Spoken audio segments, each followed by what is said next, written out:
that thing. Oh, we're live. All right. Yeah, we're live. Hey, well, welcome to Two Blerd Girls podcast. I'm Tomeka. That's the lovely Tamera. And then we have our special guest, John, from Movie Lovers Unite. Hey guys. Hey, thanks for joining us, John. Thanks for having me. It's good to be Right. here. Cool. Now let's get into the Conjuring. Okay, let's right. start this movie. It starts off with and I don't like seeing. Hold on a second. I need to turn on my light. There we go. You can kind of see me. I think it starts with Amityville. Yeah. The Amityville house, and you see them talking about it. And you remember there was a photo from the Amityville house where there's a little boy in the picture and his eyes were all white. Yeah. Okay. In that picture, they put it in the movie. So when Lorraine did her vision, she saw a little boy. His eyes was all, white. And then she experienced the shooting. That he did with the winds up. She turns into the brother that's shooting his family.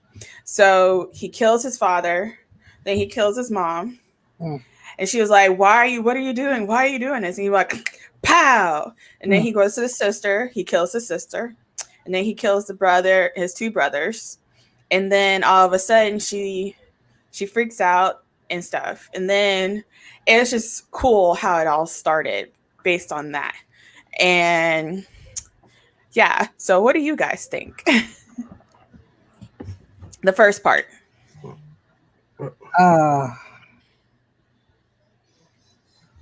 Anything with Amityville horror is just crazy anyway. Because because it was questionable, right? In the movie, they were like, okay, well, this was a hoax. So they were questioned even when they were doing their college tours or whatever kind of tour they were doing, and then TV appearances, they were like, you guys are fakes. Amityville wasn't real, blah, blah, blah. Who do you guys think you are? So I think that was kind of like a stain on their reputation. Yeah. Here's the thing with the opening scene, I always like that because I feel like that was the most real that we actually got from Amityville. Don't get me wrong, I like the 1980s or 70s version of Amityville, and of course the remake and everything too of Ryan Reynolds. But this is like the closest to reality that we would actually get to have with Amityville horror on what happened in that house.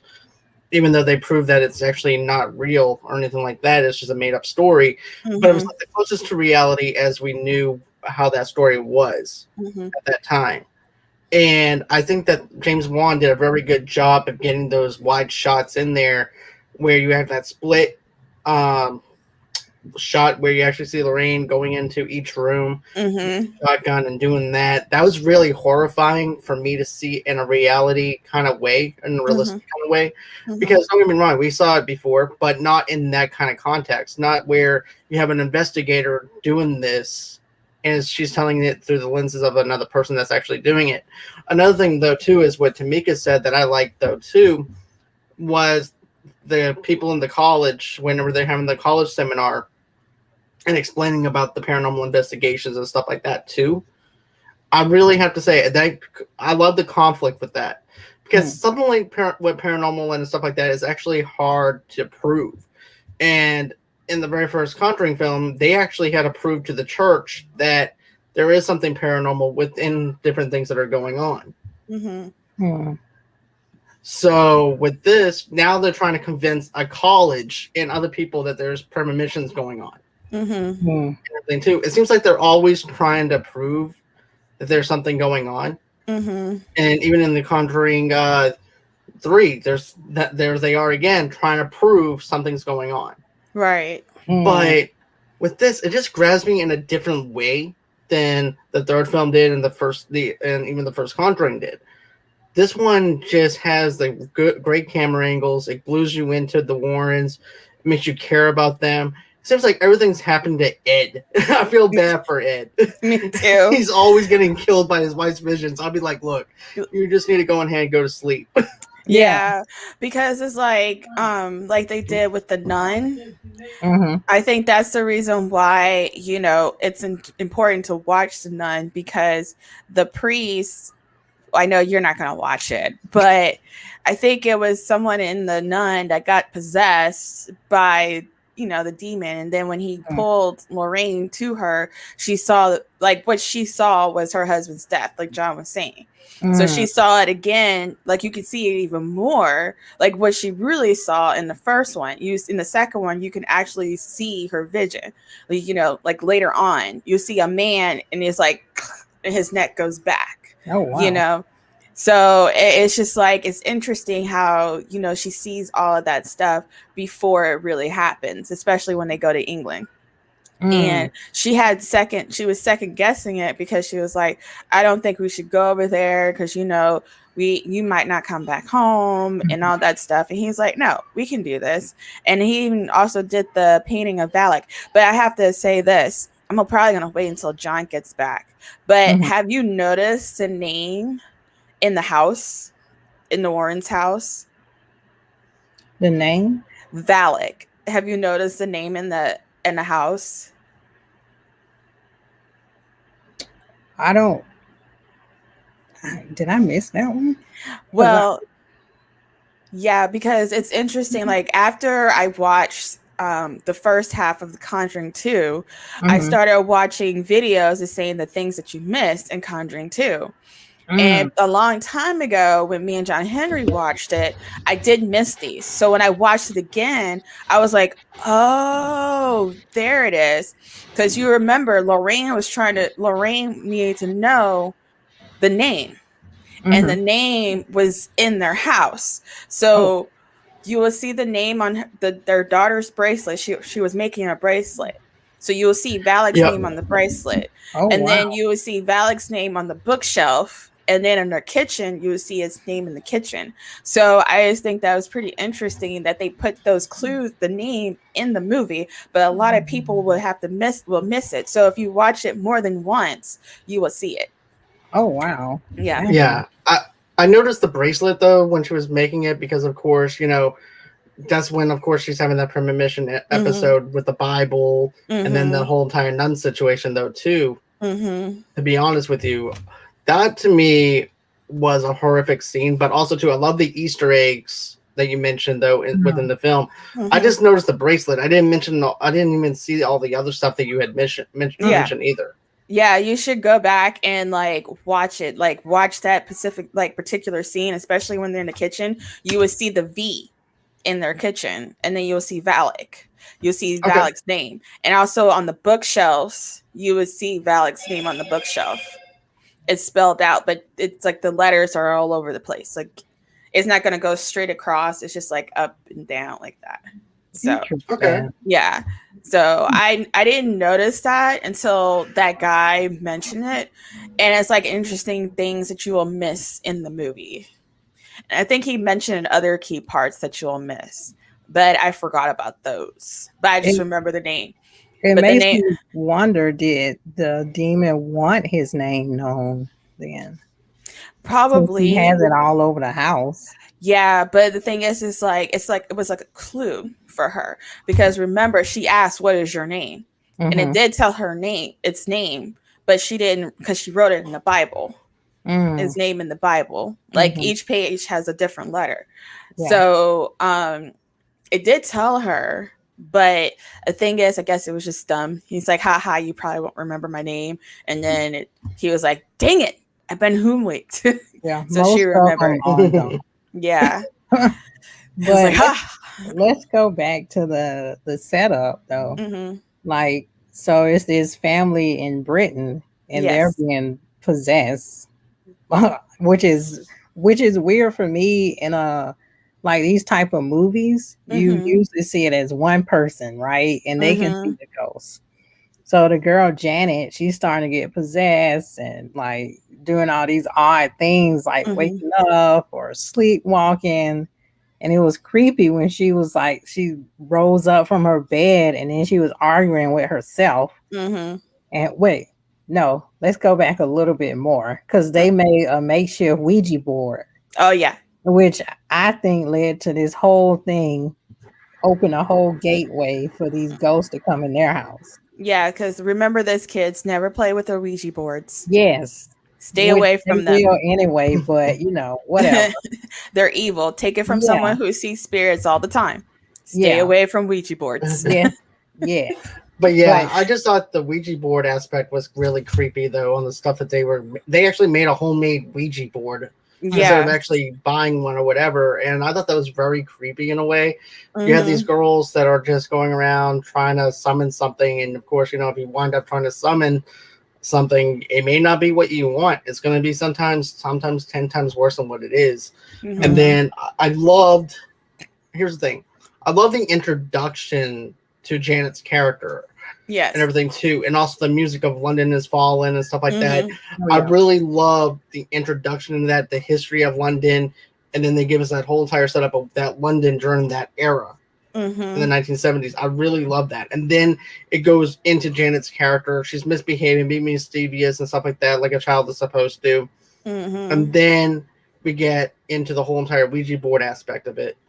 And there is some comical parts in this scene though, because there's another aspect where basically what winds up happening is the dresser winds up sliding over to the door and shutting the door. Yep. And then that part didn't make me laugh, but the part that makes me laugh is when the mother just goes nope and just takes the kids across the street. Yeah. Well, it was interesting to me because, like during this whole time, it started with Janet. And then like, Janet, you're just seeing things. Yeah. And then the ghost started to mess with her sister, and both their beds start like shaking and rocking. Then they went to their mom, and the mom's like, "Oh, be quiet, whatever."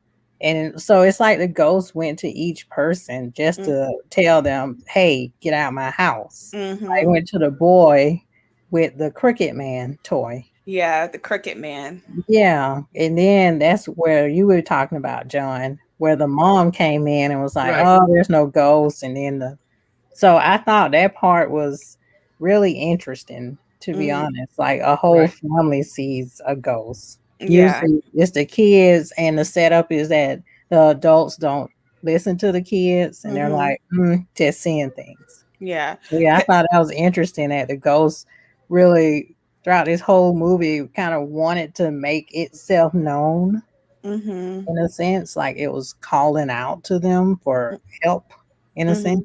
In a sense, because the thing is like before that even happened, when Janet was telling her sister the monster, like the goat, there's a monster right there behind you, she turned on the light and it wasn't there, but she was scared to turn the light off, and she just kept it on. She went to sleep. She kept the light on because that really did scare her. And there was a lot of jump scares. Like you don't even know what was going to happen. Like you only see there's no music. Like John was mentioning told us, you don't hear no creepy music like something is going to happen. It just happens. Yeah. Exactly. You get the same reactions as the actor. Yeah. Basically. Can I also mention this though? And then I'll let you guys go on ahead and talk about it yourselves. But we already know that when you turn the light on and everything, pretty much the darkness is gone. Yes. So you have to imagine this. Okay, so that took care of the ghost for a temporary thing, but it has to go somewhere. It has to have a source of means to go somewhere else. So of course it would actually target the sun that's up in the dark and everything. And then I also loved how the sun is looking at his fort and everything, and then he winds up taking the fire truck and pushing it. That.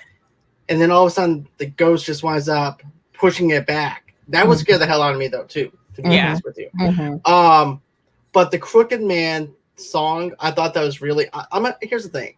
I'm a fan of urban legends and stuff like that. It also has that Sleepy Hollow kind of vibe where the kid has that little wind-up toy and it has the little creepy things going around in the shadows. And that's exactly what this Crooked Man thing actually looks like. But I love this aspect of the Crooked Man, and I can't wait until the movie actually comes out. But the Crooked Man, to me, was very creepy and stuff like that, and the way that this ghost ended up ambulating it, and we're going to get to that later on. But I definitely loved that whole entire aspect of the song, and also trying to teach her brother how to not stutter anymore. Yeah, and everything too. It has a thing of it a little bit where Bill has a stuttering problem, so his mother tries to teach him how to stop stuttering by doing a poem and everything. And I thought that was a really interesting dynamic that James Wan used within this film. And also, too, the angles of the kid is like a forward angle where the kid is walking towards the tent, and then they go back and pan around, even though you don't see a pan around. But then there's this pan around thing shot where the kid is walking towards the tent that I really loved. Yeah, I paid attention to that, too. That was really interesting. Like, you can see the difference, like, if you've seen Conjuring 2 and 3, you'll see the difference of the directions and also the camera moves. And like, again, they both didn't have the music where, you know, something was going to happen, but it's just a different direction, you know. And I see the difference now, but I still like Conjuring 3. But you have to watch it first. But that's some other time. Yeah. But anyways, for Conjuring 2, I just thought that was like interesting how he did see the fire truck, it played, and then he pushed it and he ran into his room, and then all of a sudden he turned on his door and you see the fire truck coming towards his door. That to me will make me run into my parents' room, most definitely. I'm like, mom, there's someone here. There's someone out here. You gotta help me, mom. So that was a creepy scene for me, because I'm like, no, a bunch of nope, no. So it's a no for me. Yeah, I just really like it, and also like the thing is that when you know the stories, like the true story, the girl Janet, a lot of people didn't believe her. Yeah, they thought that she was faking it and everything. Like, you know how she was jumping, like they think that she was jumping, but they said she was pulled across, and it really does look like she was jumping, but. You know, their story is very interesting. A lot of people in England, in their area, knows what really happens. You know, the outside people thinks it's fake, but them in that area is like, no, that's not fake. It was real. Yeah. So, yeah, that I'm just glad that they decided to do something like this so that, you know, we can have a better understanding of their story and how it really happened. Yeah, so. and it seems like it's a community haunting too, because you know, once the mom found out, okay, there's something wrong in my house, she went to her neighbor and they called the police. The police are like, nothing here. And usually, you know, when you're see these films and you see the police come, you think, okay, they're not gonna see it. Yeah. Right. And then all of a sudden they hear something and they're like, what's that? And then they see a chair just gliding across the floor. There's like, it's like, what? Okay, no. Nope. And they're like, oh, okay, so I'm gonna call a priest for you. Yeah, because this is out of her league, okay? Way out of our league. Right. And then remember too, the cop said, well, we can't really do anything other than you have to fill out this form. Yeah. And they're like, what do you mean? There's nothing else? Well, how about this? My friend of the family has a priest. He'll come over and see you. Yeah. That's like the best thing to do as a cop. If you see a chair gliding across, like, you look, this is out of our jurisdiction. We have a priest. You know, maybe they can come in your house and cleanse it, because no, we can't. They're like, no, they don't pay us enough for this. Yeah, it was just so funny how fast they ran out of that house. Right. At first they think that they're full of crap, and then all of a sudden they see the chair, like, and then all of a sudden the chair just boop, and goes, nope. A bunch of nope. Oh, I wanted to mention before that, when Janet got sick, you know, and then she stayed home from school sick and watching TV, which I don't know what comedy show that was, but I think it's a real popular one today. Probably Monty Python she was watching or something. So she was watching TV, and then all of a sudden the channel started to change. And then she's like, okay, that's weird. Okay. And then it just keeps doing that back and forth.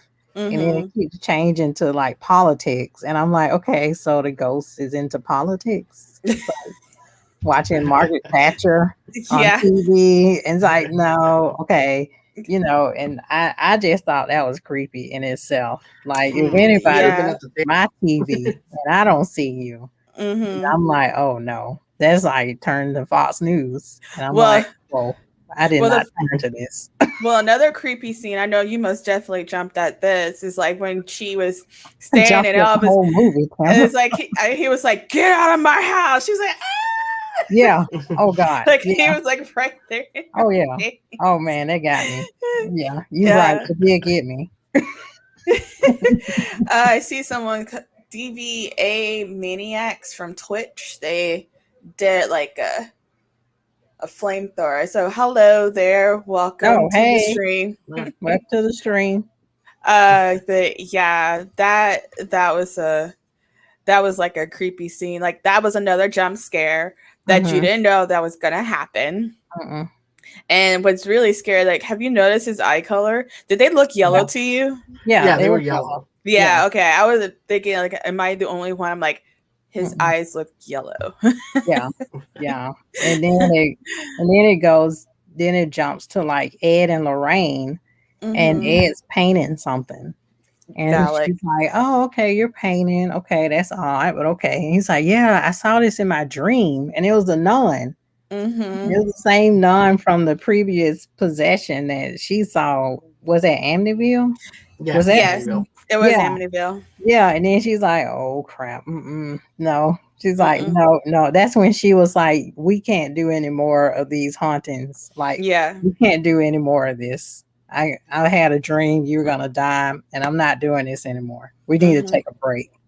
Right. Yeah. We can investigate, but we can actually investigate, but we won't have our hands actually in it. We can be like the behind the scenes kind of thing, and let somebody else take the reins and everything. But no, we can't do this anymore. I loved how horrified she looked, though. It was very convincing. It was a horrifying picture. Yeah, really, that was a horrifying picture. But before that, get away. It was just Marilyn Manson in the picture. Pretty much. I don't care who it is. It needs to be shredded. But before that even happened, like before they even went to London and everything, have you guys noticed that whenever Valak or the spirits was like looking in the mirror breaks? Yeah. Yeah. So it doesn't like to see its reflection. So it broke in her vision, and also broke when it chased after her. Oh, right. Wow. Yeah. Okay. Yeah. It was as if go back and see this, but I'll go back and watch that little YouTube video you talked about. Yeah, because it's like certain things that you miss. It's like, okay, stuff that you miss, and I even missed it the first time. I'm like, oh, I never noticed that the name was on all over the place. I didn't know that if the ghost look at itself in the mirror, if the mirror breaks. It's like, that's just like something interesting to know. So yeah. But what did you say, John? Oh, I was gonna say, I was thinking maybe the mirror was breaking because of the premonition and everything that Lorraine had, where it didn't want her to see any more than what she already had. So she's basically, the premonition is basically blocking any type of other signs that she might be able to see. Yeah, it's probably that Ritter Serpents too. Yeah. Yeah. You've seen The Nun. I know you've seen The Nun, John. So Sadly. so the priest that got possessed by Valak, is that the same priest that they had to do the exorcism on, and she saw the vision? Because that's what they're saying. I haven't seen The Nun. Someone said that the same priest that like pulled her down, and she looked into his eyes and she saw the vision of her husband's death. Yeah, so that's the same guy. That's the same guy. That's the same priest. Oh, okay. I was just wondering. You have to watch The Nun before Conjuring 2. I think so, yes. Yeah. Well, before Conjuring 1, because the priest, like, because you remember the beginning of the Conjuring 1, Ed was telling the story how he felt about him and Lorraine doing these kind of things because he was worried about Lorraine because of what happened. What happened is like the priest, like they was exorcising the priest, but then he pulled her down and she looked at him, and then all of a sudden she freaked out. So that was from Conjuring 1. Conjuring 2, like after you watch The Nun, then you will see the nun in Conjuring 2. Okay. So yeah. So you have to watch The Nun first. Yeah, no. I haven't seen going back to Conjuring 2. No, just going back to what we talked about where the nun was showing herself in the hallway to Lorraine and the daughter. And then Lorraine went in the basement where the picture is hung up, which I don't understand why it's on the wall. Me either. That's something I was thinking about too. Would not have that on the wall. I'm like, Ed, what the hell? Yeah, special effects in that scene are like top notch. Yeah, you can see like the shadow of the nun, and then she's slowly walking over to the image of herself, and then you see these hands come out from beneath the portrait, and then she's using the portrait as a face and in her mouth, and my goodness, I would most definitely be yelling at my husband's like, what is wrong with you? Why did you go put this freaking thing up on our wall? You out your mind? Imagine how I was feeling in that moment. But after that moment, the mirror, it broke. Right. Okay. And then after that, Lorraine walks in and everything too, and then she sees that vision again, but this time you can see his face. You see his face. I like how it actually goes. At first, it's like looking at a what's the word I'm thinking of at first? It's basically watching a TV show where you see this. Okay, let's see what's behind door number 1, and it's like there's no light on or anything like that, and all of a sudden there's Ed and everything. The lights are on him, and then all of a sudden this tree or limb just winds up just stabbing him in the heart and everything. I'm like, okay, this is okay. Yeah, you actually see what her real vision was. So right, no, it was creepy. Yeah, I'd be like, you know what? We're gonna cut down all the trees. You're not gonna be doing anything. No tree work. Nope. Stay away from windows. I was thinking that they would actually we're gonna do that. When I first saw the film on at the theaters, I thought for sure Lorraine was gonna go on ahead and cut down the tree limbs. Go with you to see this in the theaters, John. I saw it in the theaters. We saw it. John Henry and I saw it in the theater. No. And it's dark in there too. Yeah. And it's amplified even more. I had to watch this like when it was daytime, and I opened the blind. Amateur. I am an amateur. I'm okay with that. Yeah, because John Henry and I will always have like a Conjuring marathon, especially like if we're watching Hollywood movies. So he's like, if you want to watch something scary, it's best to watch it at night. So we'll close all the blinds and turn off the lights and just sit down and watch the TV. Yeah, we even have to turn off the hall light. You two are made for each other. Just cannot do it. But after all that, it's I find it's interesting that when we go back to England, and then the TV crew, and then you see all the rage, like, oh, it's a haunting here, and they're faking it. I saw a haunting. I was haunted by a ghost. Blah blah blah. You see all this stuff going on. And then you see the TV crew in the living room with Janet and her sister on the sofa. And at first they're like, oh, how does it feel to live in a haunted house? Which is a stupid question. Yeah, it feels great. Yeah, I love it. Me and the ghost get along. Want some more of it? Yeah, I love it. I like it. I want some more of it. Copyright. Sorry. Sort of it. No. Sort of it. Okay. All right. Well, anyway, and then the ghost starts to possess Janet on TV, which I find interesting because you would think that ghosts wouldn't want to be shown in public. But this one wanted like a prime time special. And it's just talking, hey, my name's Bill Witter. My social security is this. I live here and I used to do XYZ. I was like, what? Yeah. What is going on here? It's like these modern ghosts. I don't want them. I want the old school people that just hide. Yeah, but the real story is that they did the same thing. But a lot of people were shocked that they thought that she was faking it. Yeah. But then the voice is like, imagine being a young girl doing that same voice over and over again. But then, because that will hurt your throat. Yeah. So that right there is like, oh, okay, she's not faking it because she's been doing that for it's like, yeah, she's like that will hurt your throat. If you do that forever, that will hurt. It's like a 7-year-old man talking through a 12-year-old girl. Yeah, and another thing is like a lot of people, like when she said that how old he was and how he died, a lot of people, especially his family members, would be like, yeah, that's how he died. How did she know? Oh, okay. That's really him. Yeah. You know? So that's the real life part. And I thought that was interesting too. And funny at the same time.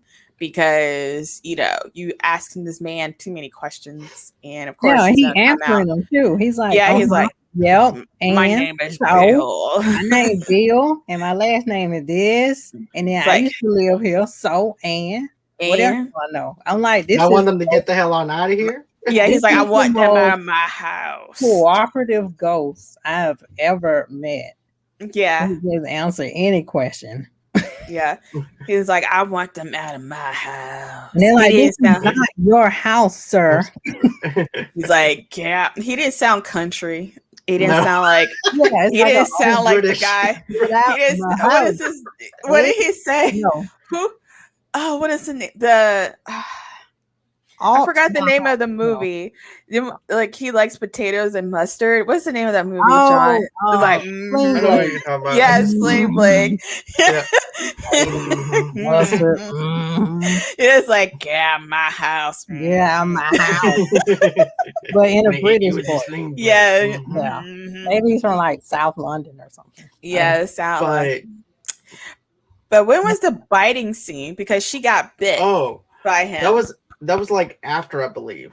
After? Okay. That's scary. He took a chunk out of her. Yeah, he took a chunk. Like if you get bit by a spirit. Missing. So they was like, these have to be the teeth of an older man. Mm-hmm. Yeah. Yeah. Well, even her teeth changed though. If you think about it, if you looked at it, her teeth were not like the size of a normal child's. It looked like the teeth also took form. Yeah, they took form of his. Yeah. He got her. That's when he took that chunk. He's like, "Yep, you're his." And every investigator was like, they were like, "Oh no, she's faking. She probably read the newspaper, and the whole family's probably in it. They probably read the newspaper that he used to live there." I was like, "Why would I go through all that trouble?" Let me see. Bill. Okay, Bill, check. Okay, do this, honey. Say this. We live in Bill's old house. Yeah, we took his chair from his house. Yeah, this is Bill's chair. Yeah, they so did that. Well, yeah, a point I wanted to bring up was, didn't the ex-husband give them all the furniture in that house? Yes, the ex-husband bought the house, and he bought all the furniture was in the house. And to me, I was just like, you know what? If I buy an old house and there's furniture still in that house, I don't want it because you don't know what happened to that person who was in that house. Yeah, especially my ex-husband bought it. It seems cursed already. Yeah, and what's really interesting that you guys have to pay attention to about it is like how eerie it was, like how eerie that house was. It looks so sad because the father he left and he took the music because the kids liked Elvis, but he took the records. The mom was trying to tell him to bring it back so they can listen to it, but no. So the spirit knows how to attach itself to a family who's like miserable. Yeah, that's what Ed brought up too. He said that they sense distress and they Yes. come in and just kick you down even further. That's what he explained to the mom. Yeah. He said, yeah. And Because I that think was with the girl, why did he choose Janet though? Well, she must have been in the most distressed. Yeah, she's probably the one in the most distressed because I think it took her. I think it was the worst for her, but I guess he was picking the young. Well, she's not really the youngest because she's the second oldest. But it's just interesting how the spirit only chose her and not her younger siblings. Yeah, or the So yeah, so it's just like very interesting. He probably had to find the person who was most miserable because of course she was the most miserable because whenever something happens and she's like, it's not me, nobody will believe her. They always say that you're a liar, you're this, you're that, we don't believe you. So I feel like that's more like, okay, the ghost knows who it attaches itself to, and that's the person who is the most miserable person in the family. She was also trying to fit in too at school. Yes. Because in the beginning, she was hanging out with these group of girls to seem cool, and then she was like had a cigarette in her hand. Like but she really wasn't smoking it, but she was holding it for her friend. But her teacher thought she was smoking it, but she wasn't. So Janet got in trouble for something that she didn't do. And since nobody believed her, she felt sad. And another thing is she did a Ouija board. Yeah, that too. Yeah. So remember, kids, stay away from Ouija boards. That's what I'm saying. It's like, so with all these things that come up, so Ed and Lorraine, they go to London because the priest said, okay, you know, there's this thing in London. We want you to check it out unofficially in case it's a hoax. But if it's real, then you're there anyway. So they went to London, and Ed is, you know, they're surveying the house. And it was odd because in the first Conjuring, Lorraine sensed something right away. But in this Conjuring, she couldn't sense anything. She was like, I can't put my finger on it. I'm not sensing any energy or anything from this house. All I'm sensing is their energy, like their normal energy. And just when Ed was trying to interview Janet, I thought it was pretty ingenious. He told her to hold water in her mouth. Yes. So it won't seem like she just a ventriloquist act or making it up or whatever. So I thought that was a pretty neat trick. Yeah, that was. And then when she did do the water and he was asking her the questions, Bill didn't come out. So she spit the water in a cup and she was like, can you turn your back around because he doesn't want to be seen? And it was like, oh, okay. So they turned their backs and she drank, like before they turned their backs, Ed saw her drinking the water. She had the water in her mouth. And then they turned their backs and then all of a sudden Bill came out. Yeah. And then not only did you hear his voice, but you can kind of see an old man figure in the background. Say that. Yeah. And I was like, oh, here comes Bill. And that's John Henry's favorite scene. He was like, babe, did you see the Bill part? It's like, my name is Bill. Bill. Bill. And the thing is, it's like Bill knew Ed's name. He was like, what's my name? Edward. Eddie. He's like, people just call me Ed. He's like, your dad called you Edward. Yeah, he's like, that is a lie. My father did not call me that. I was like, dang, what is wrong with you? Y'all gonna be all right. It's like, are we gonna fight about how you're gonna say your name? Yeah. Like, dang. But that was an interesting part. And then after Ed pulled out his cross and put it towards the spirit, like after he mentioned the spirit, like about God and everything, and the spirit was like, I don't know about that. So he pulled out the cross and he pointed at them. So that's very interesting right there. It's like, okay, it's not a good spirit. Of course, you know that because Bill is saying like, get out of my house. But at the same time, it's a demon.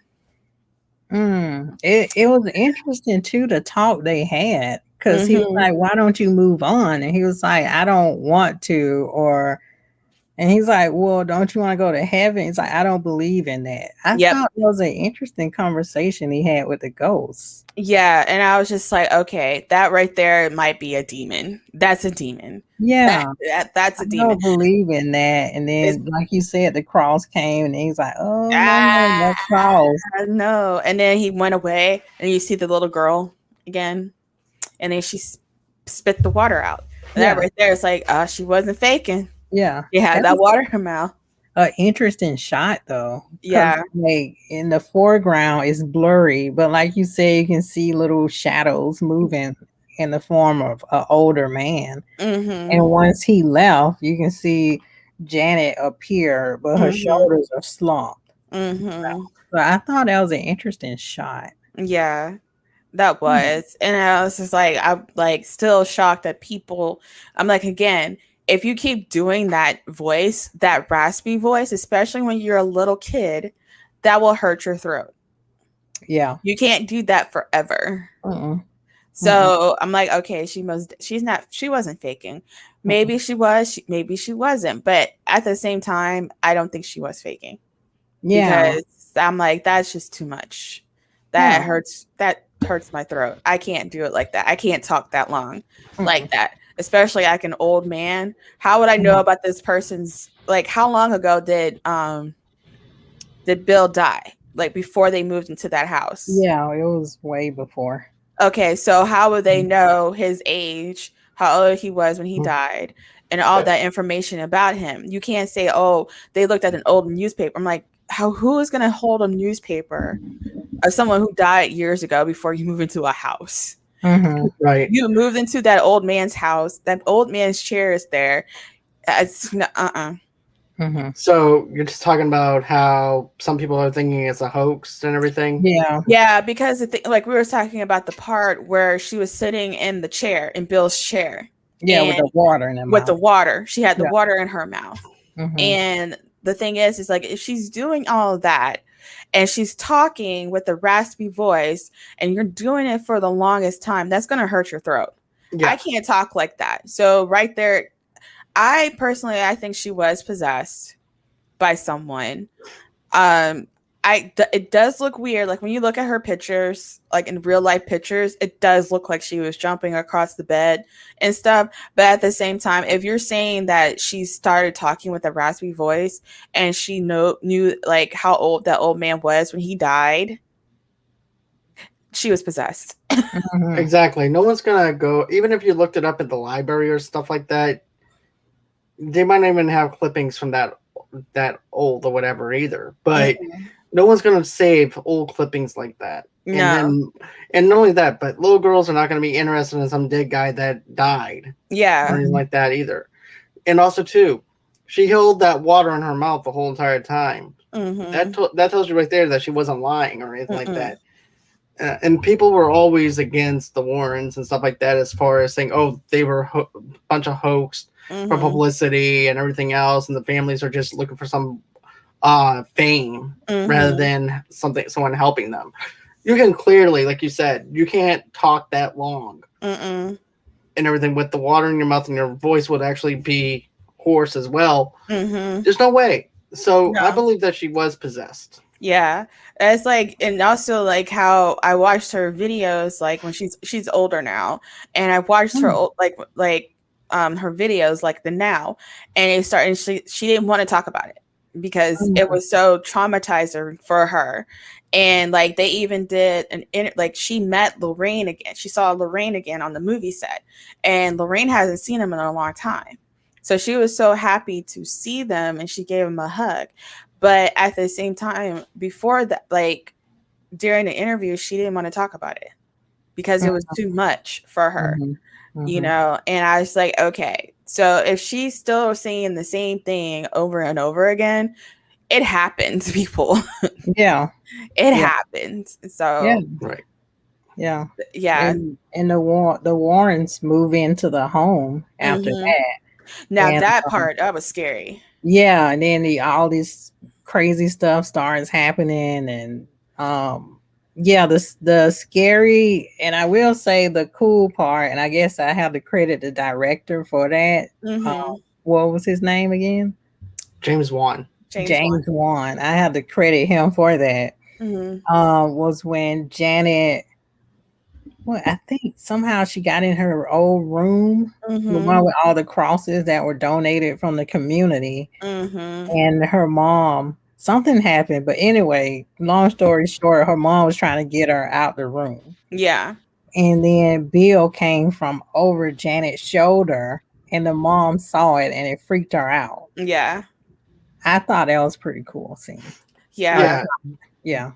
Because before that happened, they saw, like, they walked into the room before, you know, Janet's mom did a tour of the house, and she opened the door and there was crosses all over the room. That's creepy anyway. And she was like, she said it was given by the community, like you said. And Ed asked her, like, did it work? She's like, no. I was like, you know what? I'll be like, I'm out. Yeah. I'm out. No, I'm done. Too many crosses and it's not working. Peace. I'm like, oh well. I'm sorry. You know what? You need a higher priest than me.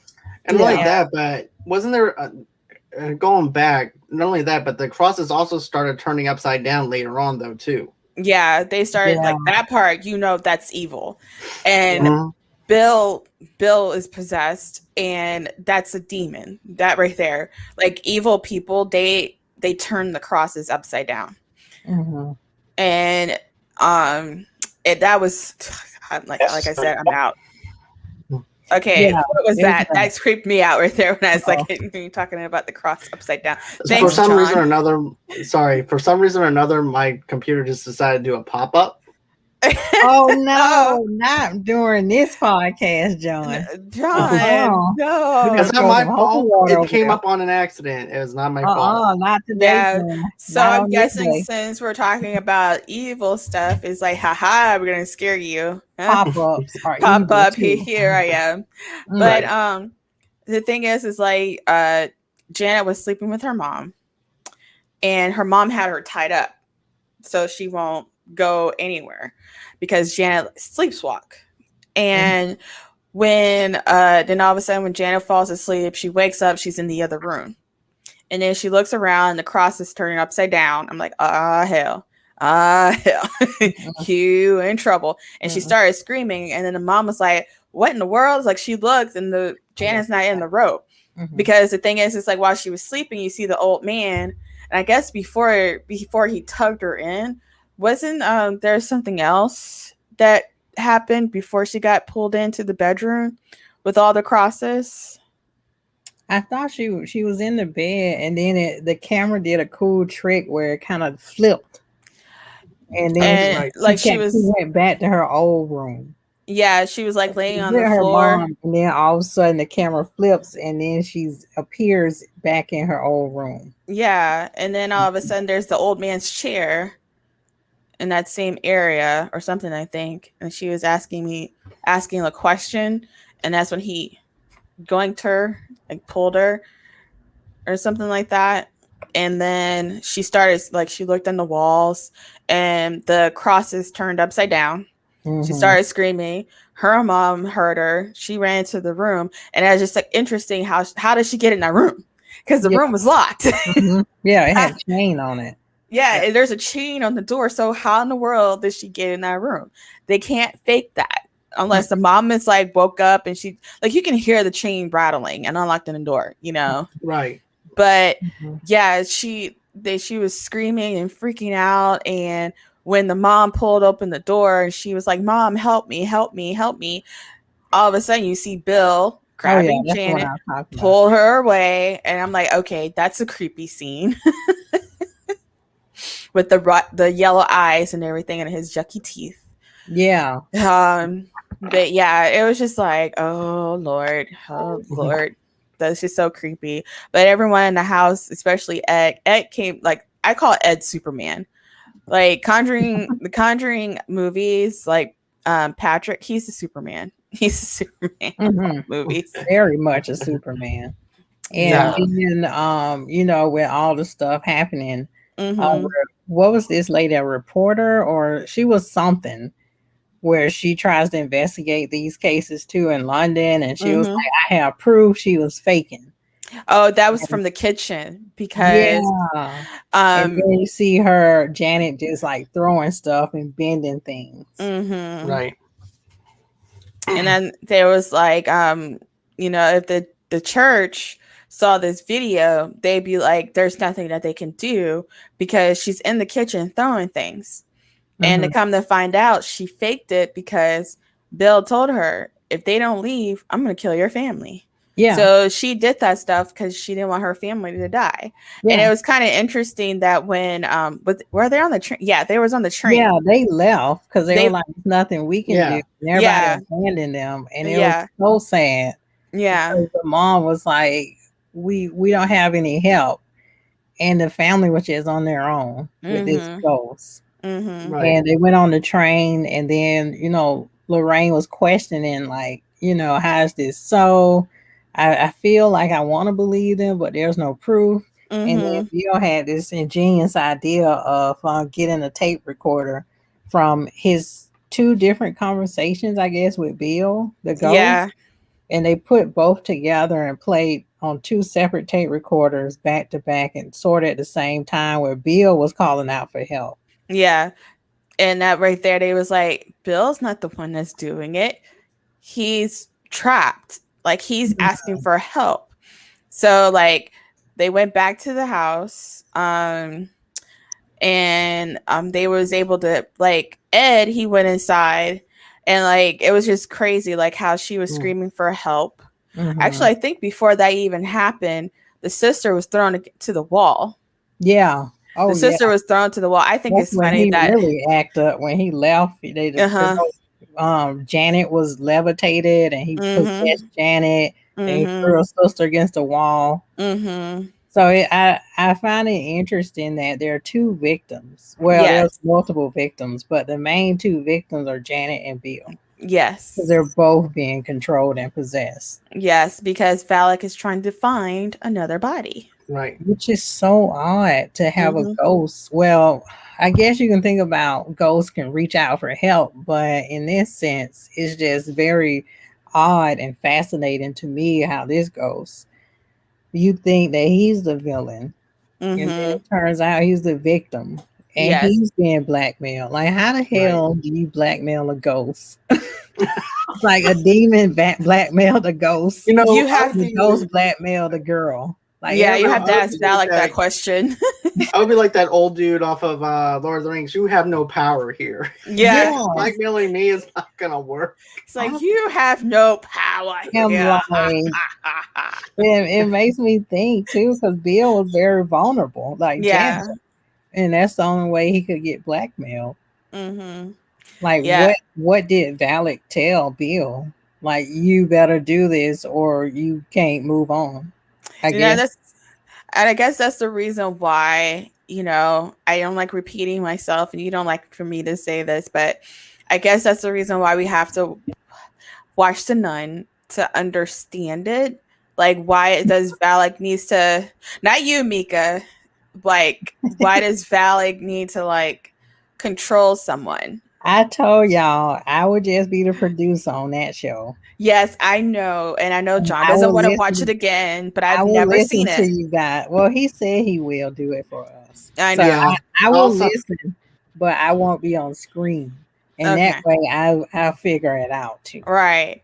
Because the thing is like, there's so much more I need to understand, because like you said, why is Valak trying to control people's souls? Like, why is Valak going like controlling the old man, and then he's trying to find another soul again from a little girl? Why? What's the point? Why is Valak doing all this stuff? So I guess I have to watch that to understand it. Deep down inside, I don't want to, but I have to. Yeah. Right. Just like Annabelle. I don't want to watch Annabelle. God. I can't watch Annabelle. I can't deal with porcelain dolls. Does it tie into all this though? I don't. They all do. They all do. Hold on. There's only one Annabelle film that doesn't tie into anything. Is that the last one? No, it's just the movie Annabelle. Huh? There's just a movie called Annabelle. Yeah. The first Annabelle movie doesn't tie into that? To be honest with you, at that time it did so poorly at the box office and was split around among fans to the point where they decided to go ahead and try again with Annabelle. Oh. Oh my God.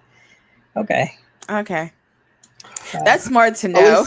At least that's to my knowledge. I mean, things could have changed since the last time I knew about that. But yeah, I'll suffer through The Nun and everything. Yeah, I'll be the producer for that show. Yeah, because I need to understand more about Valak. Okay. That's not going to be a problem. Yeah, because a lot of people, excuse me, a lot of people are saying that the Nun and Lorraine are related. They're related in real life. Scandal. They're related in real life because they're sisters in real life. No, I'm talking about the actresses. Oh, like, oh shit! Oh, scandal! No, the actress. Oh, okay. Well, they should have wrote that. That would have been good. But it's just, I don't know if it's true or not. You know, that's just people's theories and stuff. So, like, right after watching Conjuring 2 and seeing Valak and how Valak is doing, like, trying to control Bill. Bill is possessing the little girl. Then Valak is trying to take over the little girl's body. And it's like, okay, Valak's trying to warn you, Lorraine and Ed, since you guys are in my way, I'm gonna kill the person that you love the most, and that was Ed. So I guess that was a warning sign.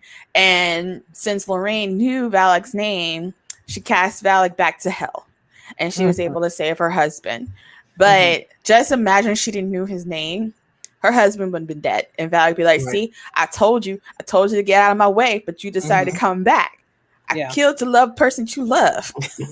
But an interesting scene before you go start, John, is when they were on the train, and then Lorraine got transported or called to Bill. Yes. And Bill was having a conversation with Lorraine, and she was like, well, why are you here? And he was like, I was waiting on my family. They never came back, and I was waiting on them, and then I just died in his chair waiting on them. And then he kind of gave her a clue into Valak. Yeah. You know, you'll know his name or something like that. Some type of random nursery rhyme clue he gave her. Yeah, it was like the Riddler. She was like, "Oh, Bill is the pawn. Somebody's possessing him." Yeah. She found her Bible when they went back to the house. And she was like, "Oh, it's Valak." Yeah, because then all of a sudden you put the pieces together. The old man and the crooked man. There was just illusions. Yeah. When I thought before that was revealed, I was like, how many ghosts are in this freaking movie? It's like you got the Don, you got Bill, you got the Crooked Man. I was like, dang. Okay. But I have to give credit to James Wan for that, where all of it tied in together. Otherwise, it'd be like, okay, we get it. There's a bunch of scary ghosts, but what's the motive behind it? What's going on? And there's not many characters that can actually do a paranormal movie with the premonition kind of style that he's doing with the Warrens and keep the film still focused on the Warrens while also focusing on 3 other ghosts. So this is why I love James Wan. Yeah. And, you know, I'm a sucker for basement type of horror films though too, where certain elements happen in the basement. And I see you over there shaking your head. No, the time when the basement flooded. But here's the thing. I love the basement scenes where it was getting flooded and stuff like that. And how they actually had to dive under the water, trying to save, you know, just trying to get back over to the other part of the house in the nick of time before anything else happened to Ed or anything like that too. Those scenes was whenever I knew that, okay, we have a slow pacing film at the very beginning, and now it's going full circle. I love films that are just letting out that tension, and once that tension is built, it's now released. And I felt like in that basement area, that's whenever everything started going all at one time, just going crazy all at one time. Where you have stuff happening to Ed, then the people trying to survive the basement flooding. Then you also had everything else going on.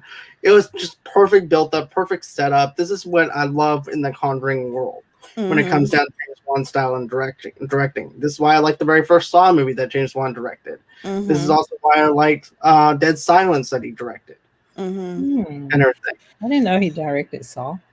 Yeah, that was his very first movie. I like the Saw films.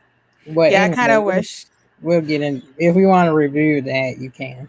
Yeah, but I kind of wish that he directed the rest of them. Yeah, I do too. But here's the thing: I wish that he would have actually directed the third film. Now, as far as the spinoffs, I feel like this: if you wind up putting a director on set for a long time with a big franchise, they start getting bored with it to the point where they have no one to share that pressure with, which is why I like the Russo brothers when you think about it, because they can actually share the stress with one another. One of them can actually carry the stress while the other one is working, or both can actually share whatever thoughts that they have, versus one person directing a big, huge franchise where they can get bored with it. Joss Whedon, who did Ultron, because he was cranky on set, yelling at actors, actresses, and stuff like that, and hobbling around on a cane. But James, my God, so drama.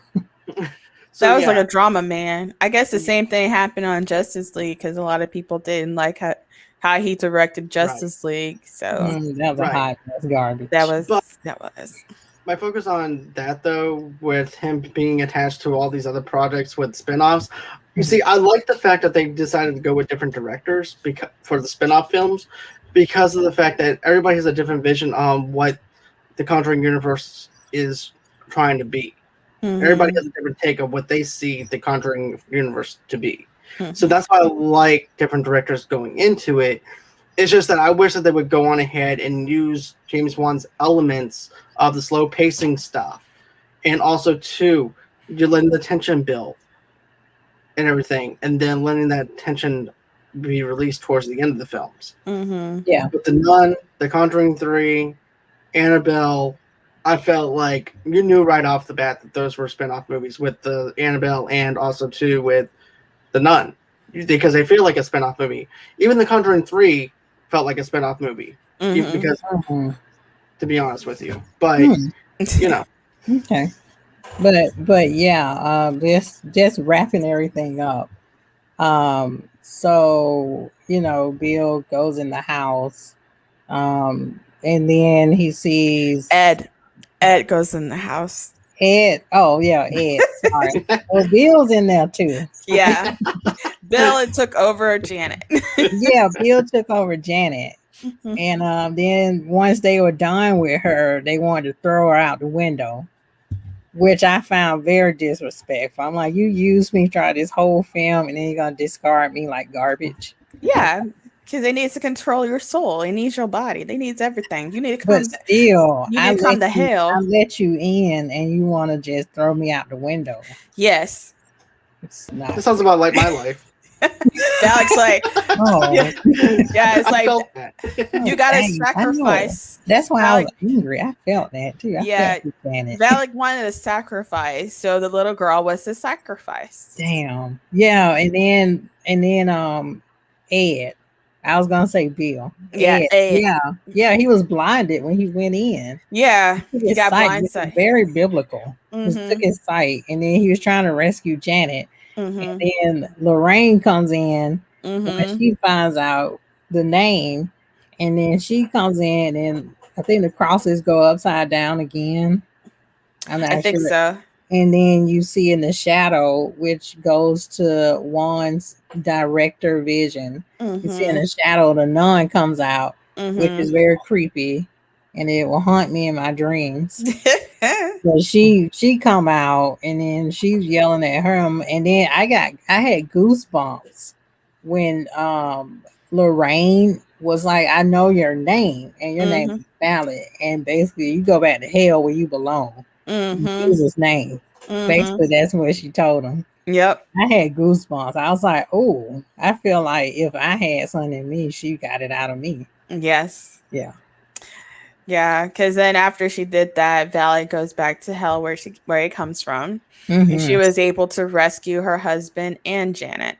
Yes. But I thought that scene was very interesting, especially when Valak heard her say, "You know my name. I bet you can't say it." And she just yelled and pushed Janet to the wall. I mean, not Janet, Lorraine to the wall. Janet's out, hanging out the window, is holding on to that poor girl so he won't drop her. So, but Lorraine did all of a sudden said the Valak's name. But a lot of people are saying that Valak is not a nun. They used the nun as a reference, because they said it was Valak is kind of like a little miniature person with wings and stuff, like a little demon. You have to look it up to understand more about I know Lorraine said that this demon was attacking her faith. Yeah, it was attacking her faith. Yeah. And but you could see how when when after Lorraine said Valak's name, the costume went off Valak, and all of a sudden you see its true form underneath it. So yeah, it was all black. So well, then again, I was kind of doing this. Yeah. So I don't know what I saw. I missed it, but yeah, I'm gonna trust you. Yeah. So yeah, that scene was nice, and I was glad that she was able to save Ed. But kind of wondering that really did happen in real life. But I know Hollywood likes to make it different than what it really was in real life. So yeah. I do so far with Conjuring 1 and 2, how they go into the archives and they show you the actual photos of Ed and Lorraine. And basically everything that they took inspiration from the movie, the photos they show at the end. Like you said, they show side by side the actress who was Janet and then the real Janet in that photo where she's jumping. Yeah, it looks like she's jumping. Yeah, and then the family, the British family, and the actors and actresses, everything they show in just real life, and the actual recording of the interview, spooky as hell. Yeah. Again, how can a 11-year-old girl do that raspy voice for the longest time? Yeah. You cannot talk like that for a long time. I can't even be like that guy from Sling Blade for a long time because that hurts my throat. It will. Heck, even whenever I just do my Batman impression and everything, my voice gets raspy. So yeah, who would be like, Batman? Where's the ghost? Where's he? I need a hug. Where's the ghost, Lorraine? Help! I need a hug. Where is she? What? Tell me. Do you believe? Already getting scratched. Yeah, see? Now I have to drink water because it hurts. So well, hold it in your mouth, Tamara, so we know it's not a ghost. Okay, hold on. But you know how you were talking about the archives? Tamara's holding it in her mouth. Okay. Who are you? She's Batman. What do you want? Get out of I can't do it. I can't do it. Get out. Oh, okay. But well, we got rid of that. Yeah, see? Simple. Yeah, very simple. I can't do it. I can't do it. Sorry. But no, I'm not sorry. It's our show. You're a guest. You're a guest, John. Yes, go ahead. I'm sorry. Go ahead. I'll be quiet, Tomeka. I'm sorry. Go ahead. Okay. But the whole archives thing is something that I look forward to at the end of every film, to be honest with you, on what they were faced with. But another thing though too is I love how at the end you have each item belonging to a certain case that they've done. Yes. It has that Friday the 13th miniseries kind of vibe to it, where I don't know if you guys are familiar with the Friday the 13th miniseries or not. Miniseries? Probably not. Yeah, but it's totally different. It's not anything related to Jason or anything like that. But there's this thing where it takes place within an antique shop. And in this antique shop, each item has a story to how that item got there, and also too with the antique owners of who actually own those possessions. So this is what it actually feels like to me with the Warrens. It's like watching the Friday the 13th the series and watching something like that. And that's something I really loved, was the throwback to something like that, because I've been wanting something like that, and now I actually have it within the Conjuring universe. Mm-hmm. And I liked how they go on ahead and adds in the collection of the haunted crooked man man thing that the child owned, which is Piggy's youngest child, Billy. Yeah, and placing behind beside April's music box in front of the Annabelle doll. Yeah. Yeah, every place they went to where they cast out the ghosts and the demons, they have it housed in their museum in their basement. Which but the museum is now closed. I was gonna ask, was it open? Yeah, it's closed. Now you wondering like where all that stuff is at. Yeah, and I think Lorraine and Ed's daughter, she's married to somebody, and they have Annabelle. And her husband said that Annabelle is the scariest thing ever. And I hope they have. Was that you that told me Annabelle was like Raggedy Ann in real life? Yes, Annabelle was Raggedy Ann, y'all. It wasn't a porcelain doll. I knew I shouldn't have trusted Raggedy Ann. I got a fun little thing too. Next time when you guys watch Shazam. And everything where the pawn shop is, the pawn shop. Oh no, the regular, the current Shazam. Yeah, that's what I'm talking about. When you go on ahead and watch Shazam, go whenever Billy is inside the pawn shop. There's actually Annabelle's in the bottom of the corner. You know what? I think I noticed that when I was watching Shazam. I was thinking to myself, it's like that little porcelain doll. Is that Annabelle? Yep, that's Annabelle. I was like, go to pawn shops no more, and I used to like it. Well, there's some good news. Is like we don't live up north. Annabelle is up north. It's spooky things here in the South too. Yeah, but we have spooky slave dolls. I can't even go into the pawn shop. I can't go to nobody's yard sale. I don't want to touch nothing no more. But we have the spooky slave dolls, and there's a reason why we have those. Talked about that on the last show. Have you seen Tales from the Hood, John? Yeah, John. Yep. Okay, you remember those dolls? Yes. That thing was creepy as anything, though. Yeah. How old were you when you watched Tales from the Hood? 10. 10. See, he understands our childhood. Yeah. I was 10. Yeah. Because at that time too, Tales from the Crypt, Demon Knights came out around that time.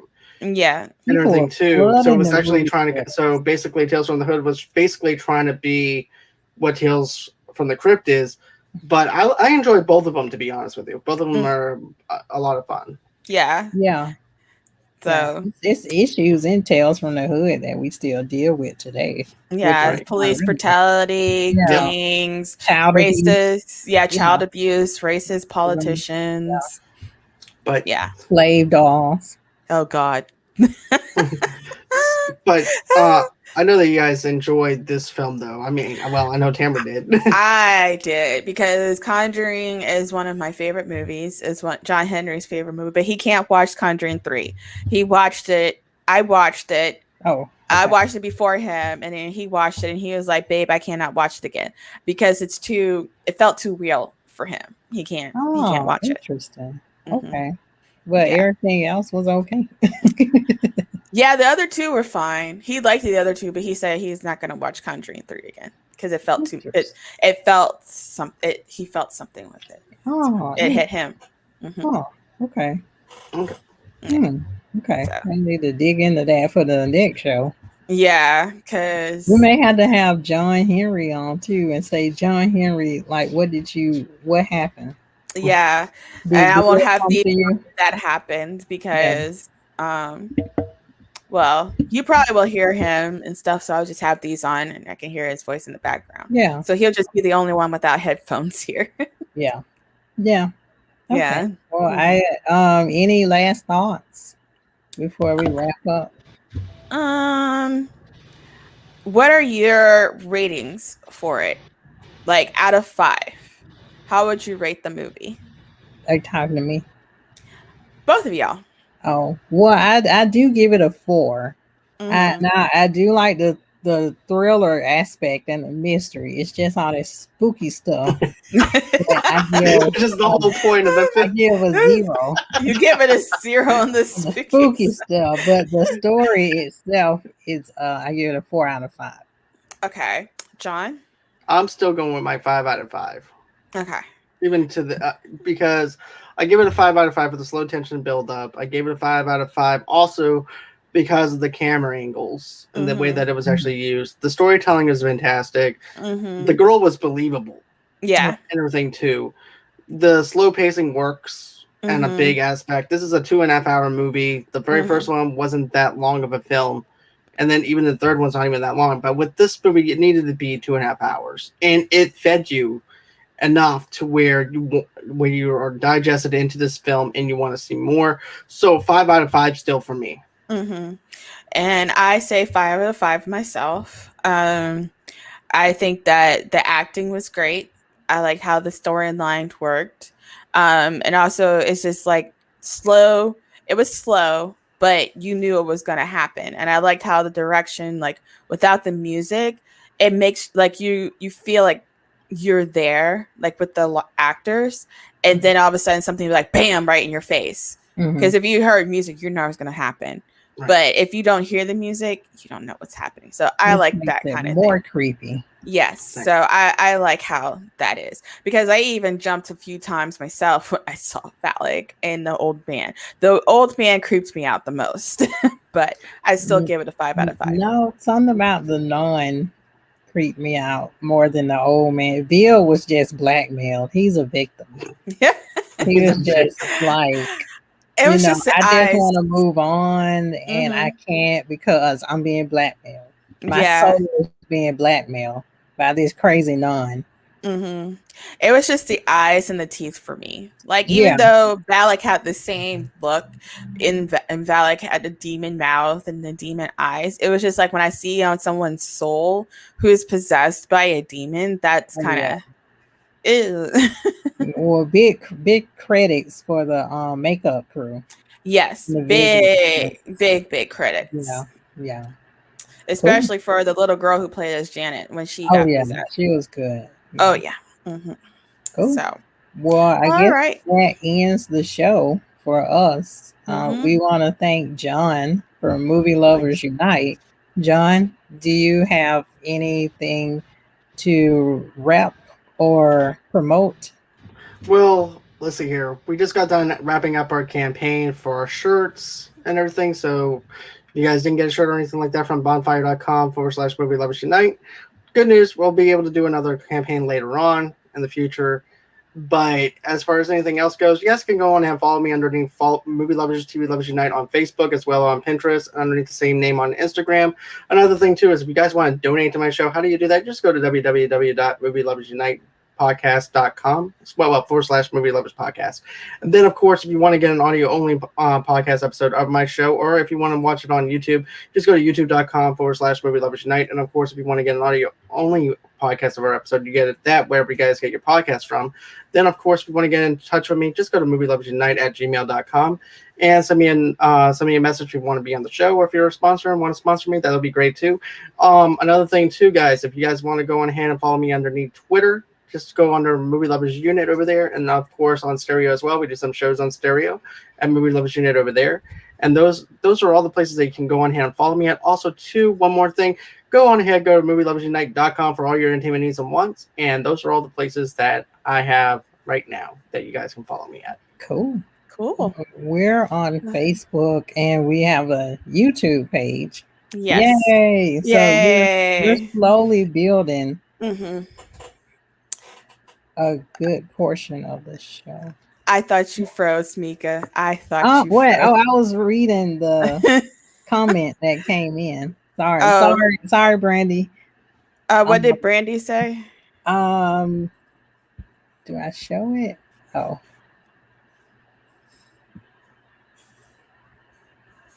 Okay. Oh, sorry about that. Hopefully you can go back and because we're on YouTube too. And we're on our Facebook page too, Blerd Girls Podcast. So you can find us there, and you can find us on our YouTube. So you can also find us on Twitch. Yes, Two Blerd Girls. We are also on Twitter, Blerd 2 Girls, which is so funny that we decided to do Blerd 2 Girls. And Instagram, we are 2 Blerd Girls _podcasts. That's where you'll find us at. Very good. I'm cheating because I'm looking at the screen that says intermission. Good. Yes. Yes. Well, you do it then. They can't see it. If you watch Twitch, you can totally see where we're at. But the people on Facebook, you can't see it. So we have to. I have to cheat. Sorry, y'all.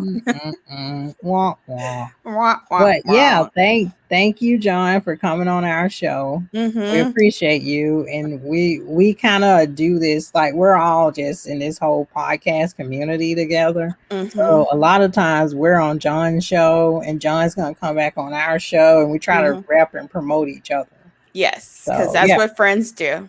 Yeah, so big thanks to John. Thanks, John. Raise the roof. Raise John. Raise the roof, John. Stop being shy, John. Raise the roof. Raise your freaking roof. There you go.